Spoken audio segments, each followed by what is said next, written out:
بل کا جو نام ہم پڑھتے ہیں تحفظ ناموس صحابہ و اہل بیت، وہ اہل بیت کی محبت کے دعوے دار بھی ہیں، اور پھر بھی ان کو اس بل سے تو اہل بیت کو اور تحفظ مل جاتا ہے، تو پھر ان کو شکوہ کیا ہے؟ ڈاکٹر عارف علوی صاحب اس پہ انشاءاللہ دستخط کریں گے۔ بہت سے لوگوں کا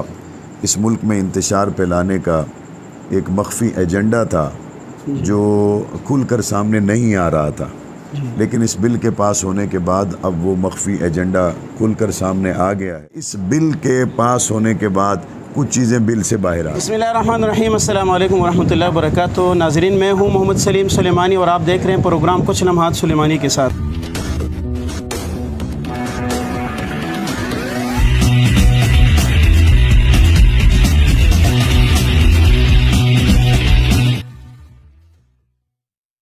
اور آج ہمارے ساتھ موجود ہے ایم پی اے جنگ اور فرزند اعظم طارق شہید رحمۃ اللہ علیہ حضرت مولانا معاویہ اعظم صاحب۔ آج ہم ان سے گفتگو کریں گے جو حالیہ بل اور کچھ دن پہلے سینٹ سے وہ پاس ہو چکا ہے، اس حوالے سے ان سے گفتگو کریں گے۔ حضرت آپ کا بہت بہت شکریہ، اس بل کے لیے آپ لوگوں نے بڑا جدوجہد کیا، خون بھی پیش کیا، اور اسمبلی کے فلور پر ہر فلور پر جو جدوجہد کیا، اس جدوجہد کے ان شہداء کے خون کو سلام پیش کرتے ہوئے اس کے ساتھ ساتھ آپ حضرات کو مبارکباد بھی پیش کرتے ہیں۔ سب سے پہلے حضرت اس بل کے بارے میں بتائیے گا کہ یہ بل اصل میں ہے کیا؟ بسم اللہ الرحمن الرحیم۔ آج سے قریب 43 سال پہلے پاکستان میں ناموس صحابہ و اہل بیت کے تحفظ کے لیے ایک قانون بنایا گیا تھا۔ اس قانون میں یہ تھا کہ صحابہ کرام اہل بیت الزام کی اگر کوئی توہین کرتا ہے، گستاخی کرتا ہے، تو اس کو 3 سال کے لیے جیل میں رکھا جائے گا، اور وہ کمزور قانون تھا۔ اگر 3 سال جیل میں رہنا تو آخری حد ہے، اگر جج چاہے تو وہ 500 روپے 200 روپے تھوڑا سا جرمانہ کر کے بھی اس کو فوری رہا کرنا چاہے تو کر سکتا ہے۔ تو کوئی ضروری بھی نہیں تھا کہ وہ ناقابل ضمانت ہو، قابل ضمانت تھا، اور اس کی وجہ سے تقریباً ان 4 دہائیوں میں پاکستان میں بالخصوص ہمسائے ملک سے جو لٹریچر آیا اور اس کو پڑھ کر جو اس ملک میں افراتفری پھیلائی گئی، اس سے پاکستان میں گستاخیوں میں نمایاں طور پر اضافہ ہوا، اور ضروری تھا کہ قانون کو مضبوط کیا جائے۔ تو اس کے بعد پھر مولانا عبدالاکبر چترالی صاحب نے قومی اسمبلی میں یہ بل پیش کیا کہ اس قانون کو آپ کم از کم 10 سال اور زائد سے زیادہ عمر قید تک لائیں، اور پرانی 298A کی جو تشریح ہے اس کو نہیں چھیڑا گیا، اور پھر اسی بل کو قومی اسمبلی سے منظور کرنے کے بعد جب سینٹ میں بھیجا گیا تو اس کو بھی الحمدللہ متفقہ طور پر منظور کر لیا گیا۔ یہ جو میں نے بات درمیان میں کی کہ پرانی تشریح کو نہیں چھیڑا گیا، یہ اس لیے ضروری ہے کہ ایک طبقہ یہ کہہ رہا ہے کہ جی پہلے یہ فیصلہ کرنا چاہیے کہ توہین کیا ہے اور توہین کیا نہیں ہے۔ اس بات پر تو بات ہی نہیں ہو رہی، یہ توہین کیا ہے نہیں ہے، یہ تو 43 سال پہلے پرانے قانون میں بات طے ہو چکی ہے، اور یہ جج کی ماں پر ہے، وہ اگر توہین سمجھے گا تو سزا کرے گا، اگر وہ توہین نہیں سمجھے گا تو بری کر دے گا۔ یہ کوئی ایسی بات نہیں ہے، صرف اتنی بات ہے کہ پہلے سزا کم تھی، اب اس سزا کو بڑھا کر سخت کر دیا گیا تاکہ گستاخی میں روک آ سکے۔ اچھا، اس میں جو ایک طبقہ جو آپ نے کہا تو ان کے اس پر اعتراضات کیا ہے، وہ کیوں؟ حالانکہ بل کا جو نام ہم پڑھتے ہیں تحفظ ناموس صحابہ و اہل بیت، وہ اہل بیت کی محبت کے دعوے دار بھی ہے، اور پھر بھی ان کو اس بل سے تو اہل بیت کو اور تحفظ مل جاتا ہے، تو پھر ان کو شکوہ کیا ہے؟ یہ ہمارا بھی ان سے سوال ہے کہ حضرت علی کی گستاخی کرنے والے کے خلاف پاکستان میں پہلے قانون 3 سال کا تھا۔ اب اگر یہ سینٹ سے پاس ہونے کے بعد انشاءاللہ اس پہ صدر پاکستان کے دستخط ہو جاتے ہیں، اب نیا قانون یہ کہتا ہے کہ حضرت علی کے گستاخ کو اب 10 سال کے لیے جیل جانا پڑے گا۔ پرانے قانون میں حضرت حسین کے گستاخ کے لیے سزا صرف 3 سال کی تھی، اب نئے بننے والے قانون میں حضرت حسین کے گستاخ کے لیے، حضرت فاطمہ کے گستاخ کے لیے کم از کم 10 سال اور اس سے زیادہ کی سزا ہے۔ یہ ہمارا بھی ان سے بڑا سوال ہے کہ حضرت علی، حضرت فاطمہ، حضرت حسین کی شان میں گستاخی کرنے والے کے خلاف اگر سخت قانون بنا ہے تو آپ کو اس سے پریشانی کیا ہے؟ بلکہ ہم تو یہ کہتے ہیں کہ جو حضرت علی کی گستاخی کرے، حضرت فاطمہ، حضرت حسین کی گستاخی کرے، اس کے لیے تو اس سے بھی سخت سزا ہونی چاہیے۔ تو بظاہر یہ ایک طبقہ کہتا ہے کہ ہم اصل میں حسینی ہیں، تو حضرت حسین کی گستاخ کے لیے سزا جب کم تھی تب آپ کا نہ بولنا، اور حضرت حسین کے گستاخ کے لیے اب سزا کا سخت ہو جانا، اس پہ آپ کا ناراض ہونا، یہ تو اس طرف محسوس ہو رہا ہے کہ آپ حضرت حسین کی کوئی خدا نخواستہ گستاخی کا ارادہ رکھتے ہیں، آپ شاید خدا نخواستہ کوئی اہل بیت کی گستاخی کا ارادہ رکھتے ہیں، صحابہ کی گستاخی کا ارادہ رکھتے ہیں۔ تو بڑی صاف سی بات ہے، اس ملک میں گستاخی کے بعد انتشار پھیلانے والے طبقے کے لیے کوئی جگہ نہیں ہے، اس ملک میں افراتفری پھیلانے والوں کے لیے کوئی جگہ نہیں ہے۔ اس ملک کی حفاظت کی ضمانت دیتا ہے یہ بل کہ مقدس شخصیات کو قانون کے ذریعے تحفظ ملے، نہ یہ کہ لوگ خود سڑکوں پر فیصلہ کریں۔ جو اس سے پہلے واقعات ہوئے، اس سے ملک میں جو واقعات ہوئے، وہ ظاہر ہے کہ اس سے پاکستان کا امیج پوری دنیا میں نامناسب طور پر سامنے آیا۔ جی حضرت، میں تو اس بل کے لیے آپ لوگوں نے بڑا جدوجہد کیا، خون بھی پیش کیا، اور اسمبلی کے فلور پر، ہر فلور پر جو جدوجہد کیا، اس جدوجہد کے ان شہداء کے خون کو سلام پیش کرتے ہوئے اس کے ساتھ ساتھ آپ حضرات کو مبارکباد بھی پیش کرتے ہیں۔ لیکن اس بل میں ابھی ایک چیز باقی ہے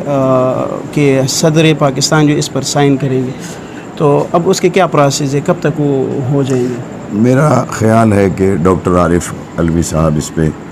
انشاءاللہ دستخط کریں گے، اور کوئی وجہ اس لیے نہیں رہتی کہ ان کا تعلق پاکستان تحریک انصاف سے ہے، تو تحریک انصاف نے سینٹ میں اس بل کو سپورٹ کیا ہے۔ جی، اور جب آپ قائمہ کمیٹی کی فہرست دیکھتے ہیں تو اس میں بھی پی ٹی آئی کے اراکین قومی اسمبلی اس بل کے ساتھ کھڑے ہیں۔ جی، اسلامی نظریاتی کونسل سے بھی یہ بل ہو کر آیا ہے، وہاں بھی اس پہ کسی نے اختلاف نہیں کیا۔ تو قومی اسمبلی سے اور ایوان بالا سے متفقہ طور پر اس بل کا پاس ہو جانا اور پی ٹی آئی کا بھی اس کے حق میں ووٹ دے دینا،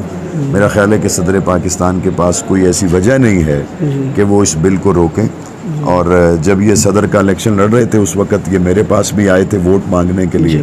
اور میں نے ان کو بطور ممبر صوبائی اسمبلی کے ووٹ بھی کیا تھا، اور میں نے ان کو یہ پیغام بھیجا ہے کہ ہم نے جو آپ کو ووٹ دیا تھا اس ووٹ کا تقاضا یہ ہے کہ آپ اس نہ صرف یہ کہ بل پر دستخط کریں، بلکہ آپ کو اس پہ دستخط اس لیے بھی کرنے چاہیے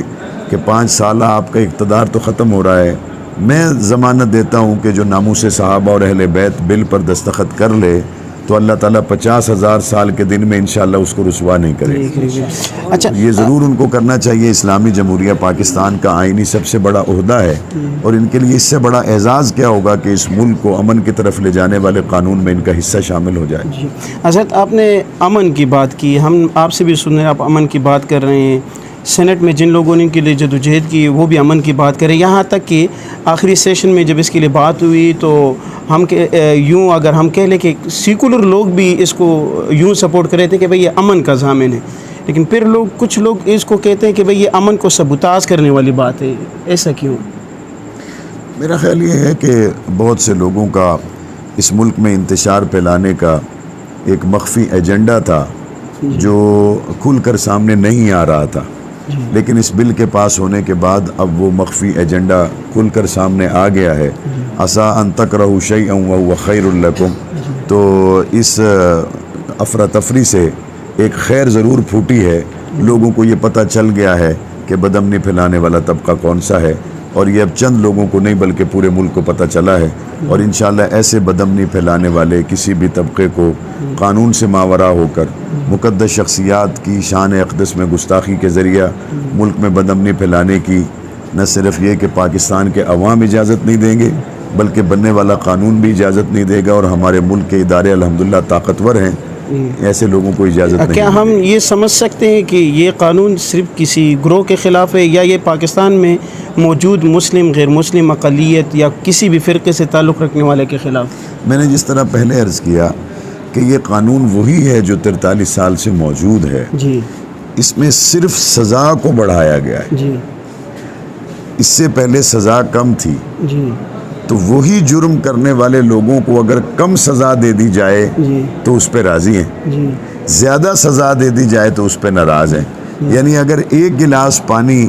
آگ پہ ڈال دیا جائے تو اس پہ وہ راضی ہیں، اگر بالٹی بھر کے ڈال دی جائے تو اس پہ وہ ناراض ہیں۔ اس پہ تو خوش ہونا چاہیے ان کو کہ اگر پہلے جس طرح میں نے پہلے کہا شہید کربلا، نواسہ رسول، جگر گوشہ بطول حضرت حسین رضی اللہ تعالیٰ عنہ کے گستاخ کے خلاف اگر آج سخت قانون بنا ہے تو کیا پاکستان میں حسینی ہونے کا کوئی دعوے دار اس قانون کی مخالفت کر سکتا ہے؟ کبھی بھی نہیں کر سکتا۔ اچھا حضرت، ایک کلپ ایک بہت بڑے تجزیہ نگار ہیں ان کی طرف سے وائرل ہوئی ہے، وہ اس میں یوں کہہ رہے ہیں کہ بھئی یہ قانون جو پاس ہوا ہے اس میں ختم نبوت کے حوالے سے کچھ چھیڑخانی کی گئی ہے، تو آیا ان کی یہ جو تجزیہ ہے وہ صحیح ہے یا وہ اس بل کو غیر مؤثر کرنے کے لیے ایک ہتھ کنڈا استعمال کر رہے ہیں؟ وہ دوسرا بل تھا جی، وہ دوسرا بل تھا۔ وہ جو بل چیئرمین سینٹ نے اس دن اپنے اختیارات کو استعمال کرتے ہوئے اس کو ڈراپ کر دیا تھا، جی اس بل میں یہ بات تھی جی کہ تمام انبیاء علیہم الصلاۃ والتسلیم اور حضور نبی کریم صلی اللہ علیہ وسلم کا نام نامی اس میں گرامی اس میں وضاحت کے ساتھ نہیں لکھا گیا، بلکہ یہ لکھا تھا کہ اور آخری نبی، جی ان کی گستاخ کے لیے 10 سال کی سزا،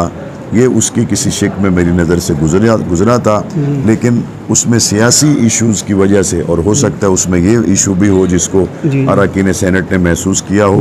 بہرحال اس میں کئی وجوہات تھی، ان جملہ وجوہات کی بنا پر اس کو چیئرمین سینٹ نے ڈراپ کر دیا تھا۔ اس بل میں اس طرح کی کوئی بات نہیں ہے، میں پہلے بھی عرض کر چکا ہوں، یہ بل بڑا سادہ سا بل ہے، جی یہ بل 298A کی تشریح کو چھیڑتا ہی نہیں ہے جو 43 سال پہلے طے ہو چکی ہے۔ جی یہ بل صرف یہ کہتا ہے کہ 298A کی سزا کم ہے، اس کو زیادہ کر دیا جائے، بس اتنا سا بل ہے۔ اور جو اس سے پہلے قانون تھا وہ کمزور ہے، اب اس کو مضبوط کر دیا جائے۔ ہاں یہ ضرور ہوا ہے کہ اس بل کے پاس ہونے کے بعد کچھ چیزیں بل سے باہر آ گئی، جی بس یہ ہوا ہے، اور کچھ وہ نہیں۔ بہت بہت شکریہ، جزاک اللہ۔ خوش رہے۔